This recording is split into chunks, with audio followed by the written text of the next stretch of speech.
Got two announcements today. Obviously, promoting Bryan McClendon to our offensive coordinator. He'll continue to coach receivers. In his 2 years here at South Carolina, he's been outstanding. You see all the rapport that he has with our staff, with our players, how he positively affects everybody in our organization. Very easy to see that when I want to go a different direction for the ball game. And talking to Bryan, I said, listen, I just want to be balanced. I want to dictate the tempo of the game, and I want to be aggressive. And he did all three things. He took it and ran with it. The command that he had with our staff, with our players, was outstanding. The leadership ability that he has as a coordinator and a future head coach is obvious to me. There's a reason why Georgia, you name him intern coach in the bowl game, and they win the bowl game, because the kids believe in his leadership abilities and the example he sets for young people. And I'm excited about it. I thought the biggest question obviously I have is game day. Okay, guys never called a game, so how is that going to go against the best defense we played this year? And I thought it went very well. I thought our plan was good. Obviously, in the first part of the game, we had a hard time blocking.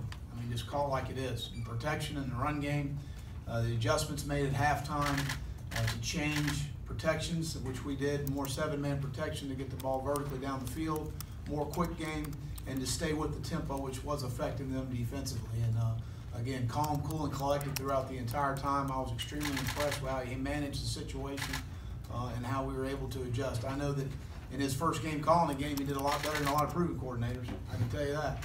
So I'm excited about that and excited about our room. I got great belief in Bryan and our entire offensive staff. Bobby will go back to coaching running backs and did a fantastic job in the bowl game with Jake. And again, Jake played at a high level, and Bobby's more than qualified to be a quarterback coach at South Carolina and a coordinator. I mean, the guy's an outstanding coach. Eric Wolford, Pat Washington, those guys have done a fantastic job for us.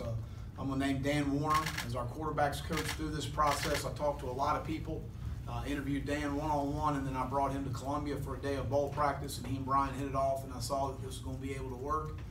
Dan's got a wealth of experience and knowledge as a play caller, as a developer of quarterbacks. I called Nick. He's presently at Alabama in an off-the-field role, and I called Nick, and nobody I've got more respect for in his opinion and how much Dan has helped their offense this year with some schematically some things that are very similar to what we do, which excited me.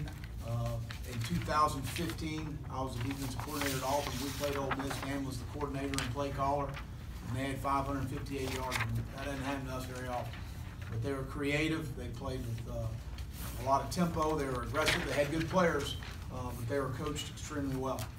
And I was more than impressed with Dan. And as a coach, you always kind of have a short list of guys that impressed you, and he certainly that day did. Then you go back and look at the research and the development at the quarterback position of Bo Wallace and Chad Kelly, and set numerous records at Ole Miss, which has had some great quarterback play.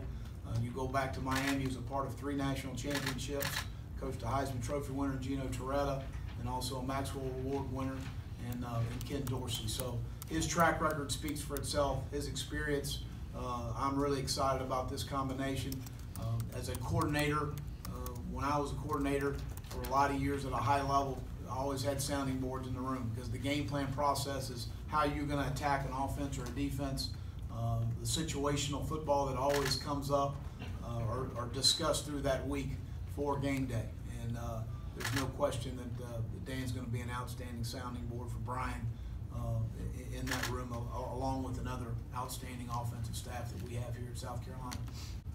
The continuity, I do think, is good. That we will tweak and change what we do, and based on what our players do best. And Bryan's committed to doing that.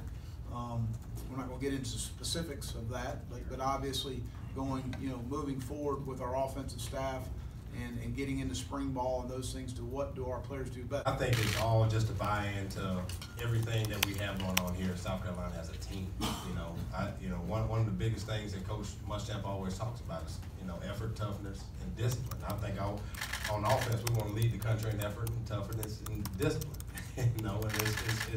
And I think it all goes throughout the whole team aspect. But Coach said it best. It's not like we're going to, reinvent the wheel offensively or anything like that. One thing that we do have to do is do a great job of giving our players the best chance to be successful. And I think that's kind of all any coach can be asked to do.